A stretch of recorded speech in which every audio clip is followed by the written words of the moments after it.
오늘 하나님께서 우리에게 주시는 말씀은 구약 출애굽기 14장 10절에서 14절 말씀입니다. 제 성경으로 구약 103면에 있습니다. 출애굽기 14장 10절에서 14절 말씀을 제가 받들어 봉독하겠습니다. 이 계시의 말씀을 봉독할 때 살아계신 주님의 음성을 들으실 수 있기를 바랍니다. 바로가 가까이 올 때에 이스라엘 자손이 눈을 들어본즉 애굽 사람들이 자기들 뒤에 이른지라. 이스라엘 자손이 심히 두려워하여 여호와께 부르짖고 그들이 또 모세에게 이르되 애굽에 매장지가 없어서 당신이 우리를 이끌어내어 이 광야에서 죽게 하느냐? 어찌하여 당신이 우리를 애굽에서 이끌어내어 우리에게 이같이 하느냐? 우리가 애굽에서 당신에게 이른 말이 이것이 아니냐? 이르기를 우리를 내버려 두라. 우리가 애굽 사람을 섬길 것이라 하지 아니하더냐? 애굽 사람을 섬기는 것이 광야에서 죽는 것보다 낫겠노라. 모세가 백성에게 이르되 너희는 두려워하지 말고 가만히 서서 여호와께서 오늘 너희를 위하여 행하시는 구원을 보라. 너희가 오늘 본 애굽 사람을 영원히 다시 보지 아니하리라. 여호와께서 너희를 위하여 싸우시리니 너희는 가만히 있을지니라. 아멘. 이 시간 이병우 목사님 나오셔서 내가 멈춰야 하나님이 시작하십니다 라는 제목으로 하나님의 말씀을 선포해 주시겠습니다. 하나님 아버지, 주님을 사랑하는 귀한 성도들, 험한 세상 살다가 주의 품으로 돌아왔습니다. 겸허한 마음으로 주의 말씀을 기다립니다. 귀한 자리 부족한 종을 세우셨사오니 성령께서 임하셔서 말씀하여 주옵소서. 행여나 사람의 말은 가리워 주시고 오직 하나님의 음성만이 들려지게 하여 주옵소서. 예수님의 이름으로 기도하옵나이다. 아멘. 할렐루야. 이 아침에도 주의 은혜가 우리 가운데 함께 하실 줄로 믿습니다. 요즘 사람들이 좋아하는 말 가운데에서 팩트라는 말을 좋아해요. 이것이 팩트다. 대단하죠? 그러나 팩트도 중요하지만, 진실이 중요하지만 더 중요한 것이 있어요. 그 팩트를 해석하는 것이 더 중요하다는 말씀입니다. 심리학에서는 이것을 프레이밍 효과라고 그러는데요. 이것이 어떤 틀을 가지고 보느냐예요. 이 사실은 똑같지만 어떤 시각으로 보느냐예요. 예컨대 이런 얘기입니다. 어떤 사람이 사고로 병원에 들어왔는데 의사 선생님이 생존 확률 90%입니다. 이 말을 할 수가 있고, 반대로 이 사람 사망할 확률 10%입니다. 감동이 안 옵니까? 어느 시각으로 보느냐에 따라서 듣는 사람의 느낌은 굉장히 다른 겁니다. 이것이 어느 생각의 틀을 가지고 보느냐 하는 말씀이에요. 그래서 그 보는 관점에 따라서 이것이 때로는 불행의 요소가 되기도 하고 행복의 요소가 되기도 하고, 똑같은 팩트는 똑같지만 어떤 때는 그것이 기회로 보이기도 하고 그것이 위기로 보이기도 하는 거예요. 어떤 틀을 가지고 보느냐 하는 말이에요. 어떤 남자가 사고로 팔 쪽을 잃어버렸어요. 그냥 죽고 싶은 마음이에요. 병원에서 내가 팔 쪽 없이 사느니 중등에 낫겠다 싶어서 병원 옥상에 올라가 가지고 내가 떨어져 죽어야지. 그러고는 이렇게 떨어질 그 대를 이렇게 보는데 그 밑에 땅에서 걸어 다니는 사람 하나가 있는데 이 사람은 자기보다 더한 사람이에요. 한쪽 발이 아니라 두 쪽마저 다 잃어버린 사람이에요. 그 사람이 이렇게 걸어가는데 이 사람이 춤을 추고 가네. 엉덩이를 셀룩셀룩 해가면서 자기는 지금 팔 한 짝이 없어 죽으려고 그러는데 팔 두 짝 없는 사람이 저렇게 무엇이 저렇게 좋아가지고 엉덩이를 흔들어가면서 다니나 해서 내가 마음을 고쳐 먹어야지 생각하고 땅에 내려가 그 사람에게 물으려고 이제 땅에 내려가 봤어요. 땅에 내려갔더니 이 사람이 이번에는 벽에 서서 가지고는 엉덩이를 비벼가면서 셀룩셀룩 막 춤을 추는 거예요. 이제 죽으려던 사람이 물었어요.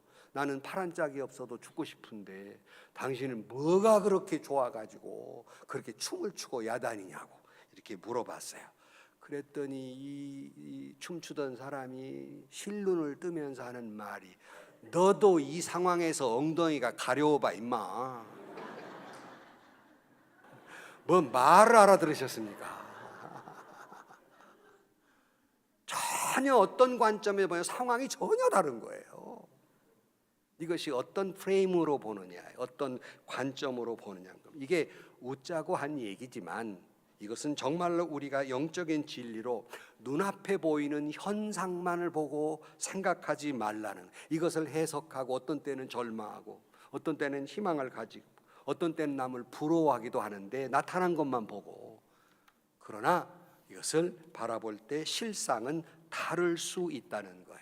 그래서 중요한 것은 우리가 뭘 가지고 바라보느냐, 어디에다 초점을 가지고 바라보느냐가 굉장히 중요하다는 겁니다. 유진 피터슨이 쓴 Christ Play in the Thousand Place라는 책이 있어요. 우리나라 말로는 현실, 하나님의 세계 이렇게 번역이 되어 있습니다만은, 그러니까 하나님이 수천 곳에서 예수님이 수천 곳에서 역사하심, 현실 속에서 역사하심이라고 이렇게 좀 해석해 볼 수 있겠습니다만은, 그분이 그 책에서 이런 말을 합니다.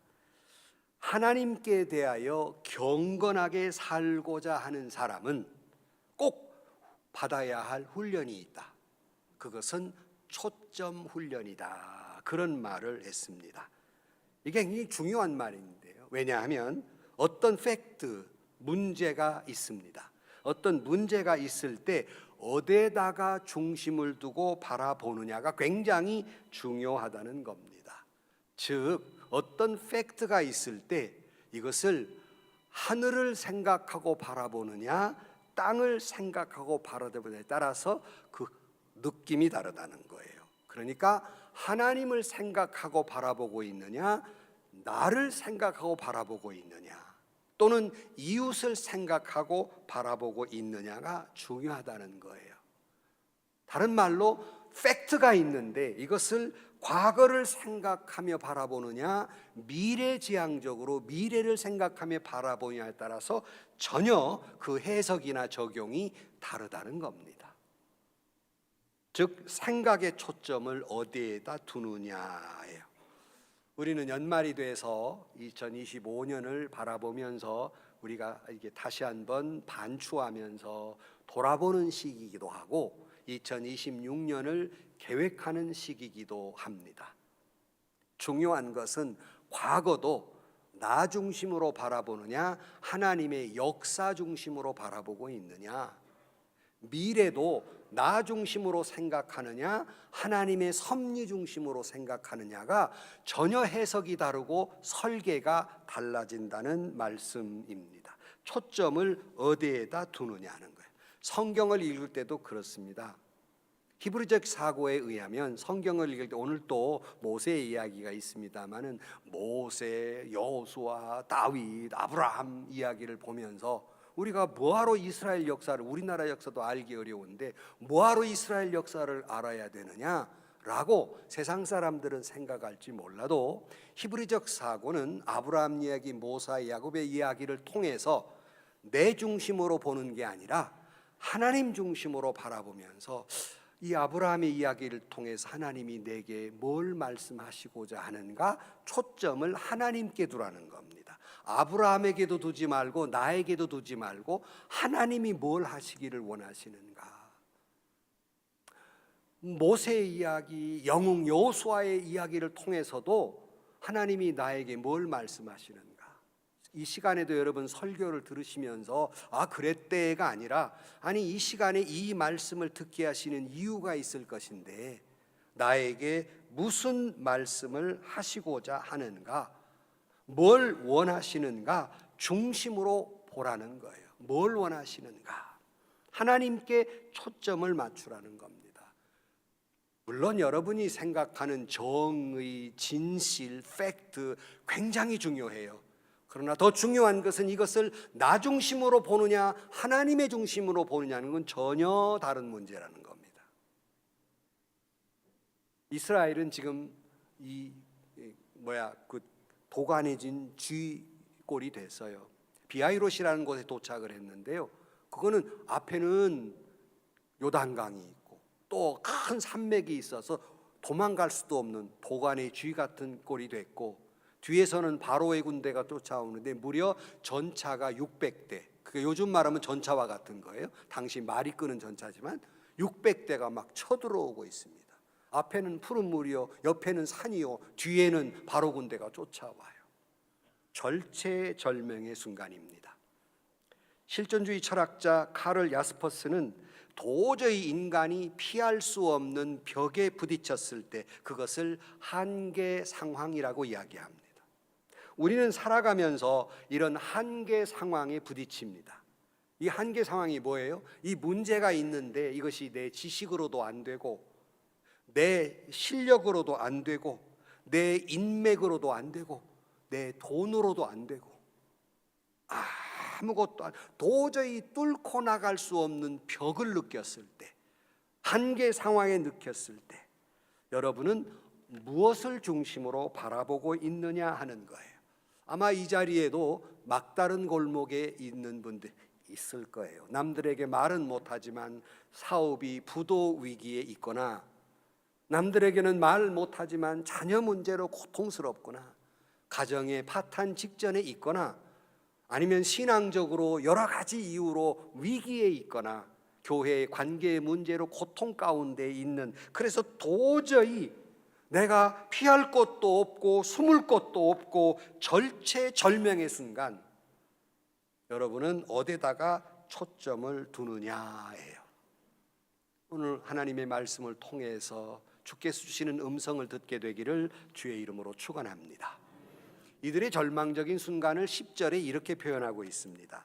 바로가 가까이 올 때 이스라엘 자손이 눈을 들어 본즉 애굽 사람들이 자기들 뒤에 이른지라 이스라엘 자손이 심히 두려워하여 여호와께 부르짖고 그랬어요. 이런 절체절명의 순간에 한계 상황에 부딪히니까 맨 먼저 사람에게 드는 말은 두려움이죠. 자연스러운 거예요. 또 하나, 이런 두려움 속에서 인간은 이런 한계 상황에 부딪혔을 때 두 가지 행동이 나옵니다. 하나는 투쟁이에요. 죽을 때 죽더라도 싸우고 죽어야지 하는 투쟁하는 모습이 나옵니다. 하나는 도피예요. 도망가는 거예요. 이 두 가지 현상이 나옵니다. 그래서 인간은 이런 한계 상황에 부딪혔을 때 뭔가 내가 움직여야 살아있는 것 같고, 내가 여기서 그냥 탁 멈추면 내가 죽는 것 같이 느껴집니다. 그런데 하나님은 모세를 통해서 엉뚱한 명령을 내립니다. 그것이 오늘 13절이에요. 모세가 백성에게 이르되 너희는 두려워하지 말고 가만히 서서 여호와께서 오늘 너희를 위하여 행하시는 구원을 보라 그랬어요. 사람은 이런 절체절명의 순간 뭔가 움직여야 살아갈 것 같은데 하나님은 가만히 서 있어라 라고 말씀해요. 이걸 히브리어는 야차브라는 말을 쓰는데요, 가만히 서 있으라는 말은 곧 동작 그만이 아니에요. 이 말의 히브리적 사고는 자리 잡고 굳건히 그 자리에 서 있으라는 겁니다. 의미가 좀 달라요. 그러니까 어떤 태세를 갖추고 있으라는 겁니다. 이건 군사적 용어에 가까운데요, 도망가지 말고 우왕좌왕하지도 말고 살아보겠다고 믿음을 뿌리해서 거기에 굳건히 뿌리박고 서 있으라는 겁니다. 보초병이 그 자리에 서 있듯이 그 자리에 서 있으라라는 말씀입니다. 근데 인간은 이런 위기 상황에 처하면 굉장히 바빠요. 여러분, 이런 위기가 되면 무엇이 바쁩니까? 이 문제 해결을 위해서 여기저기 전화하고, 이 문제 해결을 위해서 경제적이라면 은행을 찾아가고, 이 문제를 해결을 위해서 인터넷을 뒤져보고, 요즘 AI를 뒤져보고, 너무나 분주해요. 물론 우리는 최선의 노력을 다해야 하는 건 맞습니다. 그렇지만 그 최선의 노력 가운데 하나님이 없는 불안감은 그냥 허우적대고 있을 뿐 살 길이 열리지 않아요. 여러분이 보통 수영을 할 때, 저도 수영을 한 20여 년 했기 때문에 수영을 잘합니다. 제가 잘해요. 몇 킬로씩 합니다.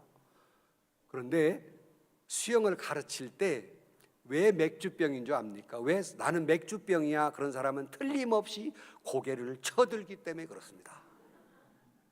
이게 맥주병이 되는 거예요.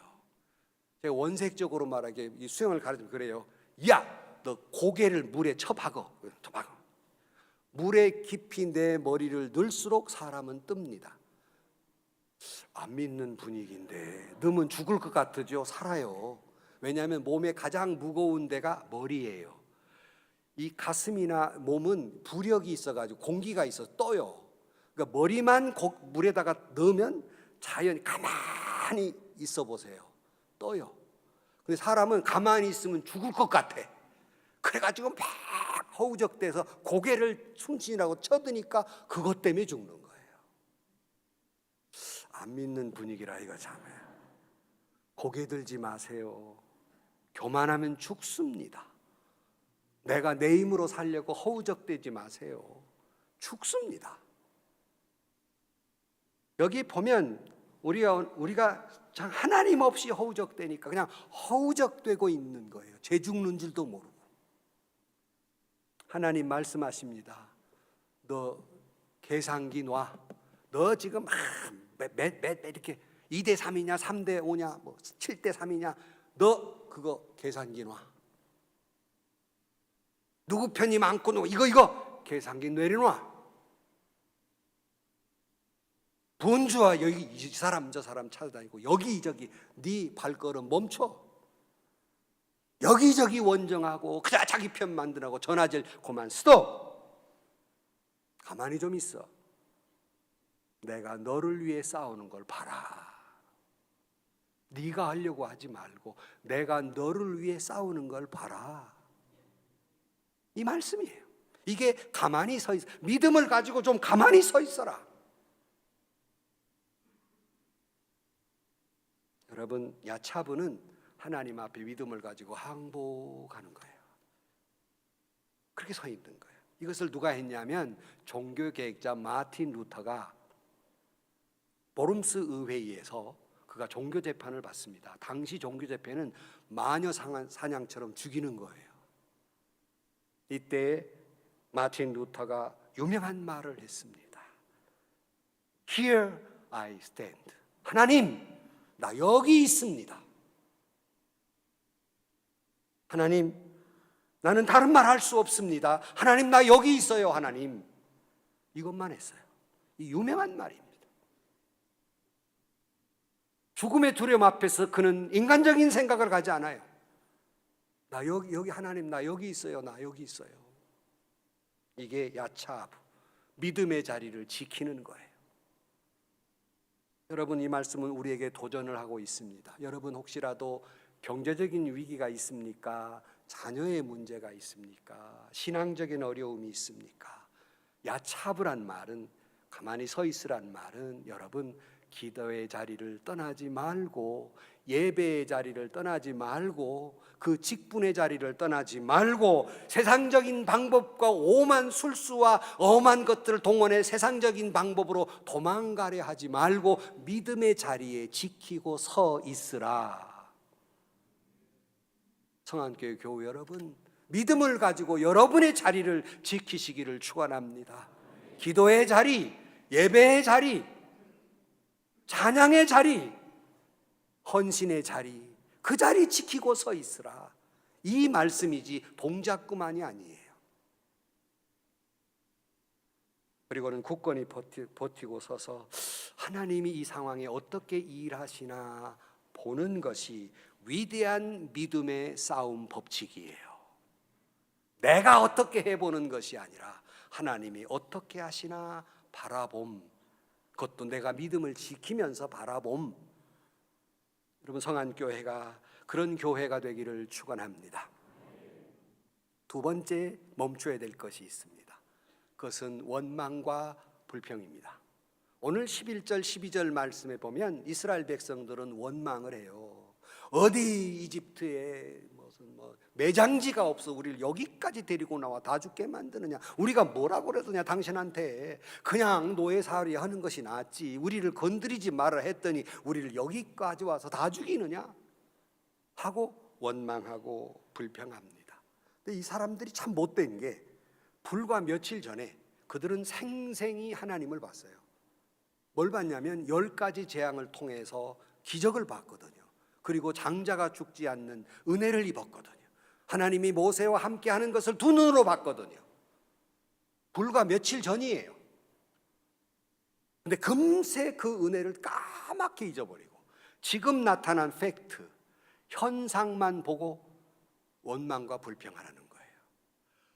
며칠 전에 은혜를 잊어버리고 오늘의 현상만 보고 하나님 시각에서 보지 못하고 나 현실만 보고 나 중심으로 보니까 다 죽은 거예요.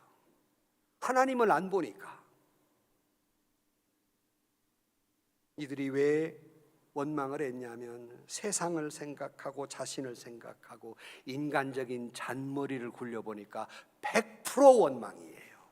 여러분 마찬가지입니다. 교회도 가정도 나타난 팩트를 놓고 세상적인 생각을 가지고 인간적인 방법을 가지고 사람의 잔머리를 굴려서 계산기를 두드려 보세요. 원망밖에 안 나오지. 100% 원망입니다. 그러나 신앙인은 인간의 지혜와 판단을 멈추고 하나님 중심으로 하나님 초점으로 바라보아야 하는 것입니다. 토마스 머튼이라는 사람이 말할 때 이런 말을 했어요. 감사와 배은망덕 사이에 중간지대는 없다 그랬어요. 여러분 잘 들으세요. 감사와 배은망덕 사이에 중간지대는 없다. 그 말은 여러분들이 우리 성안교회를 생각하면서 감사가 있지 않으면 뭐 하는 거라고요? 배은망덕이라고요. 뼈 아프게 들으셔야 됩니다. 이 성안교회를 바라보면서 감사를 잃어버렸다면 여러분 지금 하나님께 배은망덕한 거예요. 증거를 대보드릴까요? 여러분 하나님이 성안교회를 여기까지 이스라엘 백성들을 출애굽한 것처럼 여기까지 오신 은혜를 잊어버리니까, 산처럼 높은 구원의 은혜를 잊어버리니까 조그마한 오늘의 불평, 오늘의 불편함, 오늘의 조망만한 자존심 상한 것 때문에 무너진단 말이에요. 넘어진단 말이에요. 이처럼 배운 망덕이 어디 있어요? 하나님 중심으로 생각하면 감사할 것밖에 없는데 우리가 조금 몇 개월 힘들었다고 내 입술에서 감사가 잃어버리고 원망과 불평을 한다면 배은 망덕이다. 성안교회 배은 망덕이다. 사람이 그런 말 있잖아요. 사람이 산에 넘어지는 것이 아니라 자그마한 조약돌에 걸려 넘어진다. 어려워서 이해가 안 됩니까?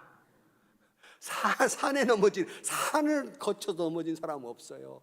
발뿔이 조그마한 조약돌이 탁 걸리고 넘어지는 거예요. 이 말은 하나님의 구원이 성안교회를 여기까지 오신 은혜가 태산처럼 높은데 오늘 조금 관계가 불편하고 오늘 교회가 조금 불편한 일이 있다고 넘어진다면 배은망덕이라는 거예요. 하나님의 중심, 하나님의 역사를 생각하면 오늘 이것은 아무것도 아니에요. 오늘 아픔은, 오늘 좀 불편함은 아무것도 아니에요. 그저 우리가 할 수 있는 건 베풀어 주신 은혜, 축복, 우리와 함께 하심, 감사하는 우리 성안교회가 되기를 축원합니다. 그래서 고린도전서 10장 10절 말씀에 저희 중에 어떤 이들이 원망하다가 멸망시키는 자에게 멸망하였나니 너희는 저와 같이 원망하지 말아라. 여러분, 그들의 원망과 불평, 광야에서도 험한 날 원망과 불평, 결과가 뭔지 압니까? 원망과 불평하는 사람은 한 사람도 가나안에 들어가지 못했습니다. 단 2사람, 여호수아와 갈렙만 들어갈 수 있었어요. 우리의 가나안은 하나님의 나라입니다. 원망과 불평하는 사람은 한 사람도 하나님 나라에 들어가지 못합니다. 원망과 불평하는 사람은 한 사람도 하나님의 은혜와 축복 속에 살아갈 수가 없습니다. 그것은 이스라엘 백성을 통해 알 수 있잖아요. 그 사람 다 죽기까지 40년 걸렸어요. 다 죽기까지 하나님 기다리셨습니다. 카네기가 유명한 여러분 카네기 책 시리즈로 나오잖아요. 그때 인간관계의 법칙 그래서 3C 미국 사람들은 그 앞에다가 영어 알파벳으로 말을 만들기를 좋아하는데 인간관계에 있어서 3C의 법칙을 이야기하는데요. 첫째는 비판하지 말고 영어기 때문에 영어를 쓰겠습니다만 criticize 불평하지 말고 두 번째는 condemn 비난하지 말고 세 번째는 complain 불평하지 말아라. 이것이 아름다운 인간관계를 이끄는 것이다. 다시 말씀드립니다. 비판하지 말고 비난하지 말고 불평하지 말아라. 이것은 단순히 인간관계가 아니라 우리의 영적인 원리입니다. 우리가 신앙생활하면서 비판하지 말고 비난하지 말고 불평하지 마시기를 주의 이름으로 축원합니다. 우리는 그렇게 불평과 원망하지 않으려면 내 마음에 몰아내야 될 게 있어요. 그것은 두려워하지 말라는 거예요. 오늘 성경은 두려워하지 말아라, 두려워하지 말아라, 두려워하지 말라고 말씀하는데 구약에는 107번, 신약에는 42번이 언급되어 있습니다. 두려워하지 말아라. 그래서 사도 바울은 디모데후서 1장 7절 말씀에 하나님이 우리에게 주시는 것은 두려워하는 마음이 아니요 오직 능력과 사랑과 근신하는 마음이니 그랬어요. 어떤 두려워한 일이 있을 때 여전히 하나님이 주신 능력과 사랑과 근신하는 마음을 가질 뿐 근심하지 말라고 말씀하고 있어요. 그런데 여러분 한편 이스라엘 백성들이 이렇게 하나님을 원망하고 다 죽었다고 했을 때 하나님은 뭘 하고 계셨을까? 밑에 19절로 내려가 보면 하나님이 그 상황 속에서 일하시는 것이 있었어요. 그것은 원래 이스라엘 백성들을 이끌어갈 때 앞에는 구름 기둥으로 그리고 하나님의 사자가 앞으로 이끌었어요.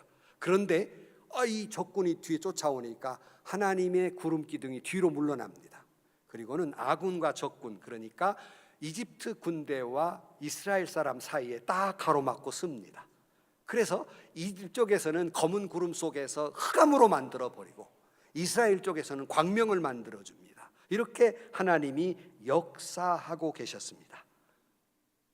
그런데 이스라엘 사람들은 원망 불평하느라고 하나님의 역사가 보이지 않는 거예요.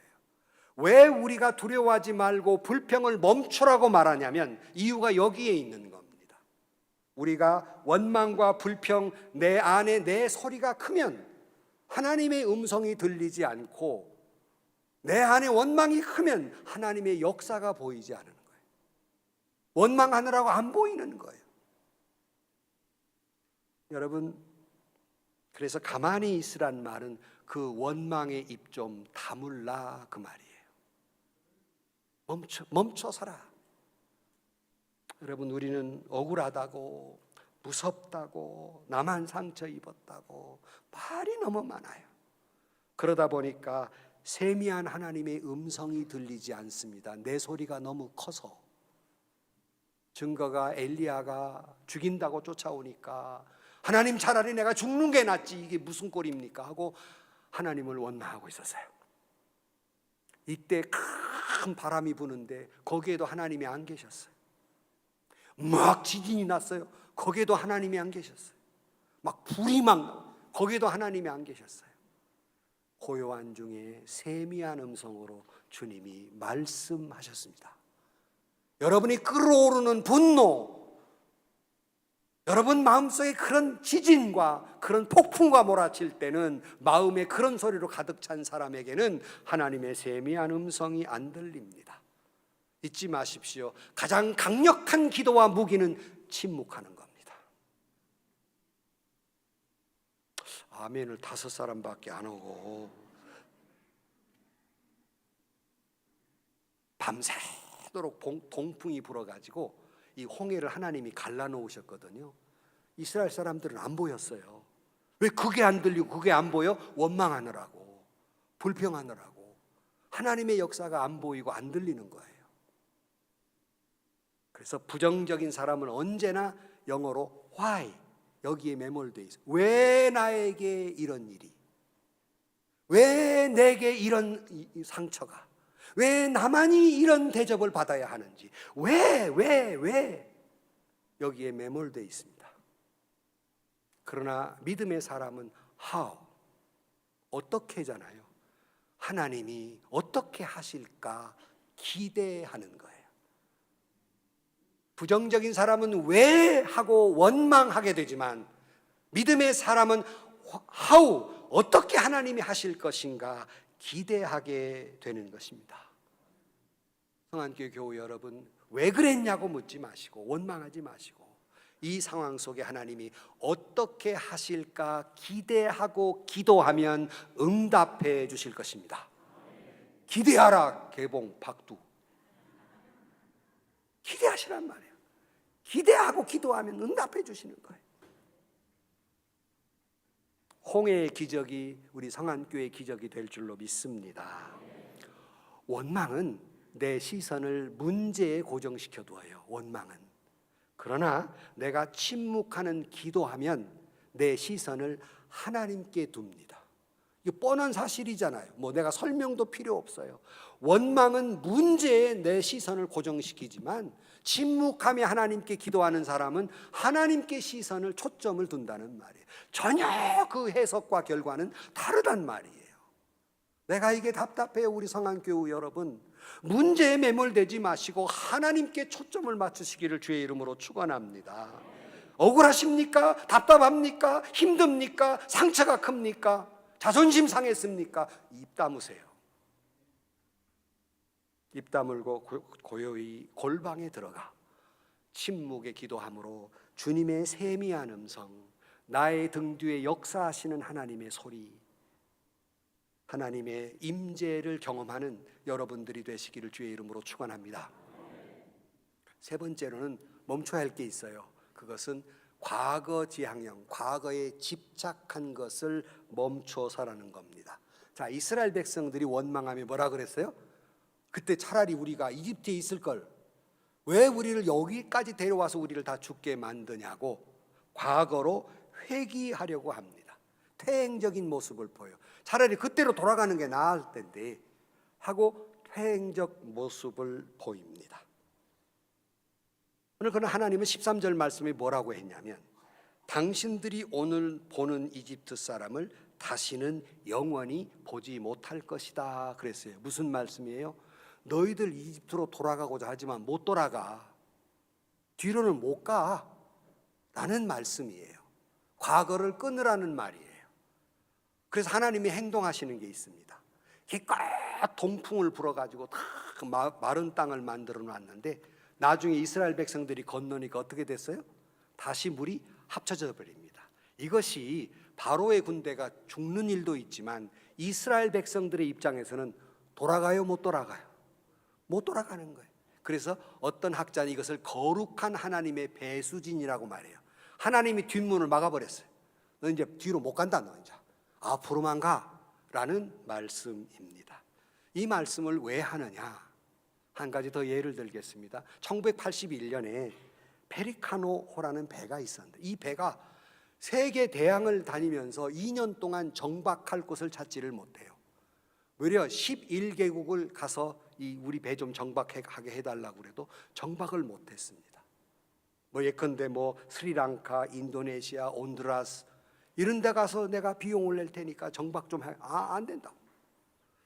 왜 그 배를 정박하지 못하고 2년 동안 바다에 떠 있었을까? 거기 있는 선원들이 문제였을까? 아니면 배가 문제였을까? 아무 이상이 없었어요. 문제는 그 배에 실려진 화물이 문제였습니다.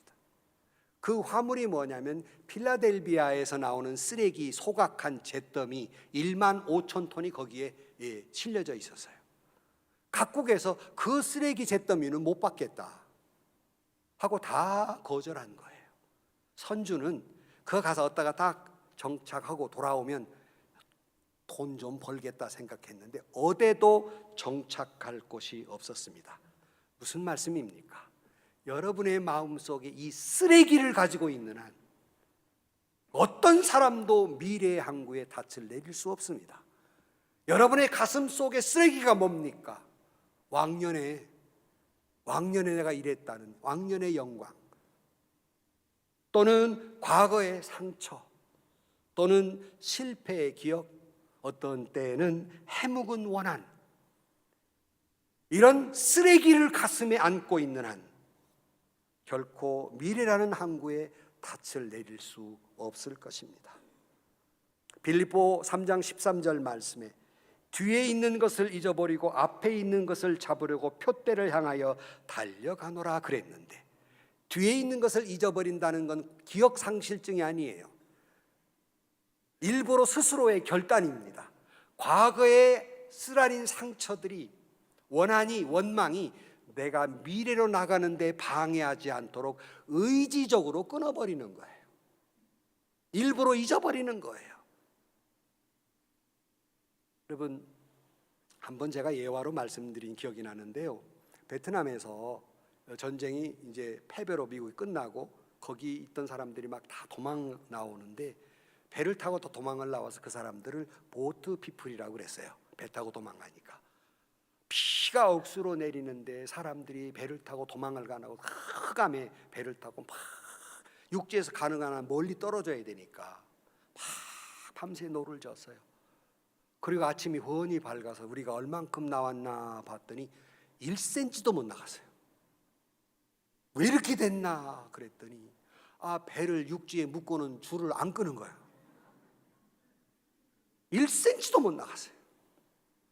이것이 여러분 가슴 속에 담아있는 이 쓰레기를 끊어내지 않는 한 미래를 향해 1cm도 못 나갑니다. 우리 성안교회 제가 답답한 마음이에요. 그걸 끊어내셔야지. 해묵은 원한과 원망, 상처, 이거 끊어내기 전에는 여러분 1cm도 앞에 못 가요.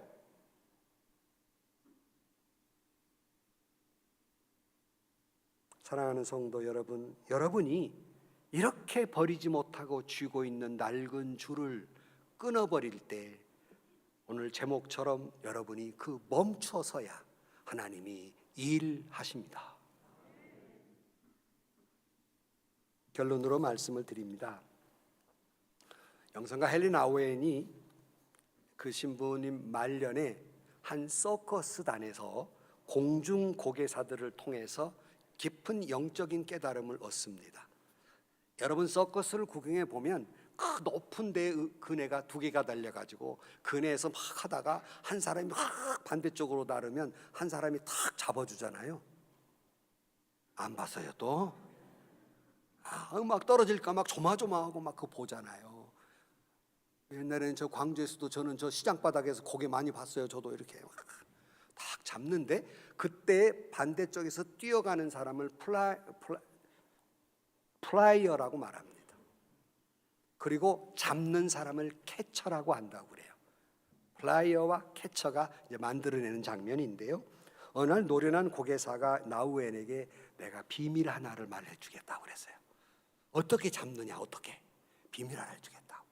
그러면 신부님, 공중 나그네의 서커스의 비밀이 하나 있는데, 플라이어는, 즉 뛰어가는 사람은, 날르는 사람은 절대로 잡으려고 애써서는 안 됩니다.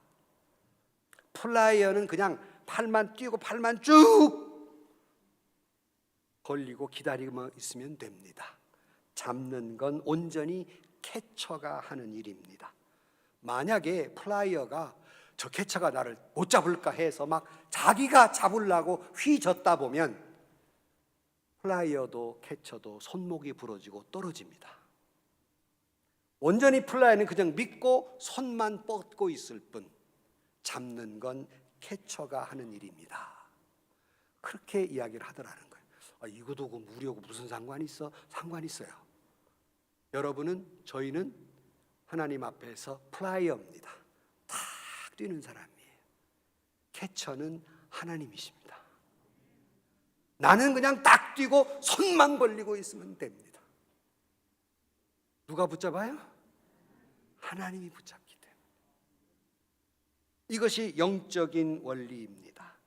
내가 뭘 해보겠다고, 내가 이 상황을 내가 통제해보겠다고, 내가 허우적대면 팔 부러져요. 떨어져 죽습니다. 나는 항복 하나님께 손을 들고, 주님 내 손 잡아 주옵소서. 두 손 들고 기다리기만 하면 하나님은 저와 여러분을 붙들어 주실 것입니다.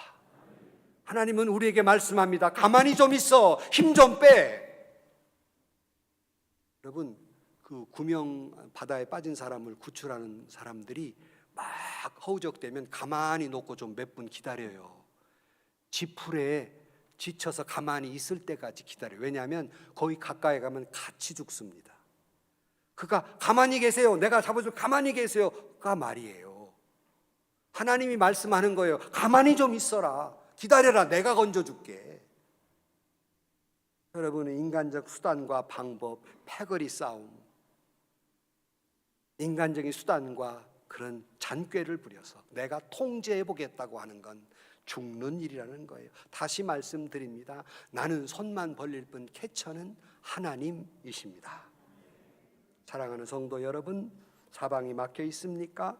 경제적인 문제입니까? 자녀의 문제입니까? 관계의 문제입니까? 지금 홍해 앞에 서 있습니까? 두려워하는 마음을 멈추고 잠잠하십시오. 내 인간적 노력을 멈추고 두 손을 높이 들고 하나님만 바라보십시오. 불평을 멈추고 침묵의 기도의 자리를 지키십시오. 하나님께서 여러분의 미래를 열어주실 것이고 우리 성안교회 앞에 홍해처럼 홍해를 갈라주고 마른 땅이 되게 해 주실 것입니다. 제가 재정부에 한때는 좀 사인했으면 좀 사인을 하지 않아요. 임시당회장이 계시니까. 그런데 제가 뭔만은 꼭 달라 그랬습니다. 그게 재정보고가 아니라 우리 성도들의 감사한 기도 제목을 팍팍히 써서 보내주셔서 그것만은 나한테 좀 보내주십시오 그랬어요. 소개 한번 했잖아요. 그래서 팍팍이 오는데 어느 때는 한 장이 올 때가 있고 어느 때는 두 장이 올 때가 있어요. 언제가 제 마음이 좋을까? 똑바로 얘기해봐요. 두 장이 올 때. 그것은 뭐 여러분이 헌금을 많이 해서가 아니라 우리 성안교인들이 이렇게 감사의 기도를 많이 하고 있구나. 너무 기뻐요. 그래서 어제 저녁에도 제 책상에 딱 올려져 있길래 설교를 다시 한번 늦은 밤에 정리를 하고 기도하려고 그걸 쭉 읽었어요. 읽어가는 과정에서 제 마음에 탁 뭉클하면서 이것이 내일 설교 때 꼭 필요한 말씀이다 하고 제가 여기다 연필로 적어왔어요. 그분이 누군지는 말씀드릴 수 없지만 그분이 로마서 9장 16절 말씀을 첫머리에 이렇게 인용하고 있습니다. 그런즉 원하는 자로 말미암도 아니요 다른 박질하는 자로 말미암도 아니요 오직 긍휼히 여기시는 하나님으로 말미암음이니라. 성안교회는요 원하는 자나 다른 박질하는 자로 말미암이 아니라 하나님으로 말미암아 역사하실 줄로 믿습니다.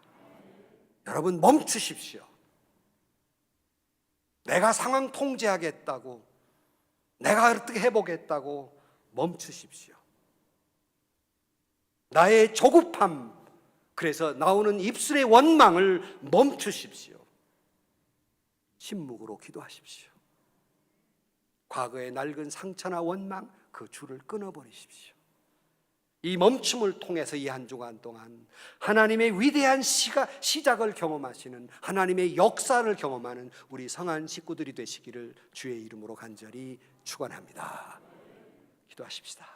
하나님 아버지, 저희들은 어리석어서 눈앞에 있는 파도만 볼 뿐 두려움 속에서 내 힘으로 어떻게 해보겠다고 허우적대는 인생을 살았습니다.